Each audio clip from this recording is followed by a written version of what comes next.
जब भी हम दुबई का नाम सुनते हैं तो दिमाग में क्या आता है? जाहिर है, आसमान छूती इमारतें, लग्जरी शॉपिंग और रेगिस्तान के बीच में बसा एक शानदार शहर। लेकिन क्या इस चमक दमक के पीछे कोई और ही कहानी छिपी हुई है? एक ऐसी हकीकत जो दुबई को दुनिया के कुछ सबसे बड़े अपराधियों के लिए एक महफूज पनाहगाह बना देती है।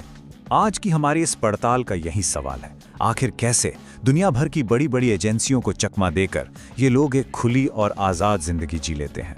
इसका जवाब हमें दुबई की भूल भुलैया जैसी गलियों और उसके कानूनों में मिलता है। देखिए, दुबई को बनाया ही गया है एक ग्लोबल बिजनेस और टूरिज्म हब की तरह। यहाँ पैसा पानी की तरह बहता है और यहाँ आने वाले हर इंसान को लगता है कि यहाँ मौके ही मौके हैं। ये वो चेहरा है जो दुबई दुनिया को दिखाता है। लेकिन इसी चकाचौंध के अंधेरे में कुछ बहुत गहरे राज भी पलते हैं। एक ऐसा सिस्टम जो अपराधियों को न सिर्फ अपनी तरफ खींचता है बल्कि उन्हें एक तरह की सुरक्षा भी देता है। चलिए इसी में थोड़ा और गहराई से उतरते हैं। और जैसा कि ये विश्लेषण बताता है, ये कोई बस यूं ही नहीं हो गया है। मुंबई के अंडरवर्ल्ड डॉन से लेकर इंटरनेशनल ड्रग्स के सौदागरों तक दुबई कई लोगों के लिए उनका पसंदीदा ठिकाना बन चुका है। और इसका सबसे बड़ा, सबसे कुख्यात उदाहरण है दाऊद इब्राहिम। पूरी दुनिया में वांटेड होने के बावजूद ये माना जाता है कि वो दुबई में एक बहुत ही आरामदायक जिंदगी जी रहा है और वो अकेला नहीं है। तो ये चीज हमें इस सवाल पर ले आती है कि आखिर ऐसा है क्यों?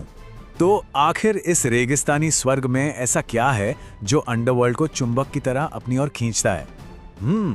इसके पीछे कुछ बहुत ही ठोस वजहें हैं। सबसे पहली बात तो ये कि यहाँ बेहिसाब ऐशो आराम की जिंदगी है। दूसरी, यहाँ बिजनेस के ऐसे मौके हैं जहाँ पैसे के सोर्स के बारे में ज्यादा सवाल जवाब नहीं किया जाता। तीसरी बात, दुनिया भर के लोगों की भीड़ में गुमनाम हो जाना बहुत आसान है। और चौथी, दुबई एक ग्लोबल ट्रैवल हब है, मतलब यहाँ से कहीं भी आना जाना बहुत ही आसान है। मतलब सीधी सी बात यह है कि दुबई की संस्कृति में पैसे का जश्न होता है। पैसा कहाँ से आया ये बात की बात है, पैसा है ये जरूरी है। और यही सोच, यही मानसिकता गैर कानूनी दौलत वालों के लिए एक सुरक्षा कवच की तरह काम करती है। अच्छा, अब समझते हैं कि ये अपराधी अपना पैसा यहाँ महफूज कैसे रखते हैं। ये एक बहुत ही जटिल फाइनेंशियल भूल भुलैया है जो गैर कानूनी दौलत को न सिर्फ छिपाती है बल्कि उसे कानूनी बनाने में भी मदद करती है। ये बहुत बड़ा सवाल है ना। मान लीजिए कोई क्रिमिनल करोड़ों रुपए कैश लेकर दुबई पहुंचता है, तो वो उस पैसे का करेगा क्या? उसे सिस्टम में कैसे डालेगा? तो इस पैसे को ठिकाने लगाने का एक पूरा, कह लीजिए, एक सिस्टम है जिसे दुबई मनी वॉश भी कहा जा सकता है। ये 3 बहुत ही सिंपल स्टेप्स में काम करता है। देखिए, पहला कदम, फ्री ट्रेड जोन में एक शेल कॉरपोरेशन, यानी सिर्फ कागज पर एक कंपनी बना लो। इन जोन्स में नियम कानून बहुत ढीले ढाले होते हैं जिससे असली मालिक का नाम छिपाना आसान हो जाता है।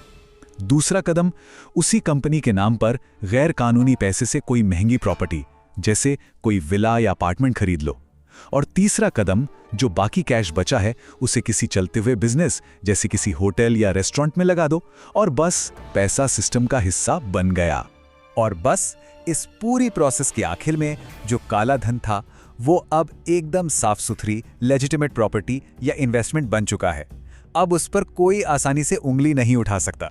यही तो इस सिस्टम की सबसे बड़ी ताकत है। ठीक है, मान भी लेते हैं कि किसी तरह से किसी अपराधी का पता चल गया, तो उसे पकड़ क्यों नहीं लिया जाता? यहां पर हम उस कानूनी दीवार की बात करेंगे जो इन भगोड़ों को बचाती है, प्रत्यर्पण की जटिल प्रक्रिया। हाँ, ये सवाल तो मन में आता ही है कि अगर भारत सरकार को पता है कि उनका कोई मोस्ट वांटेड क्रिमिनल दुबई में बैठा है, तो वो उसे गिरफ्तार क्यों नहीं करवा लेती? जवाब इतना सीधा नहीं है। इसके लिए एक लीगल प्रोसेस होती है जिसे कहते हैं प्रत्यर्पण या एक्स्ट्राडिशन। सीधा सा मतलब है कि एक देश दूसरे देश से कहता है कि भाई ये हमारा अपराधी है, इसे हमें सौंप दो। लेकिन दुबई के मामले में ये प्रोसेस अक्सर फेल हो जाती है। यहाँ पर अक्सर एक डिप्लोमेटिक, कह सकते हैं एक गतिरोध, एक डेडलॉक बन जाता है। भारत जैसे देश अपने सबूतों के साथ किसी भगोड़े को मांगते हैं तो दुबई की तरफ से जवाब आता है कि भाई हमारे बीच कोई पक्की संधि नहीं है या फिर जो सबूत दिए गए हैं वो काफी नहीं है। नतीजा, मामला सालों साल अटका रहता है। तो इसमें कई कानूनी अड़चने हैं, जैसे कई देशों के साथ दुबई की कोई ठोस प्रत्यर्पण संधि ही नहीं है। यूएई की अदालतें बहुत सख्त सबूत मांगती हैं जिन्हें जुटाना मुश्किल हो जाता है। कई बार जिस जुर्म के लिए अपराधी को मांगा जा रहा है वो शायद दुबई के कानून में उतना संगीन अपराध माना ही नहीं जाता। और आखिर में राजनीतिक रिश्ते भी एक बहुत बड़ी भूमिका निभाते हैं।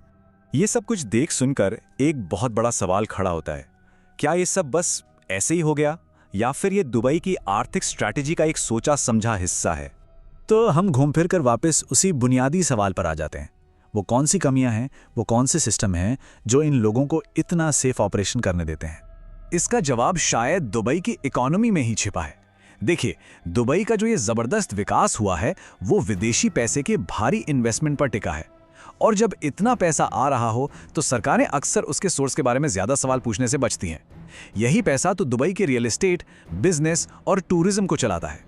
तो आखिर में सवाल यही बचता है, क्या ये सब दुबई के सिस्टम में कोई कमी है जिसे ठीक करने की ज़रूरत है, या फिर ये उस सिस्टम की एक सोची समझी खासियत है जिसने उसे दुनिया के नक्शे पर इतनी तेज़ी से ऊपर पहुंचाया है? इसका जवाब शायद दुबई की चमक और उसके गहरे सायों दोनों में ही कहीं छिपा हुआ है।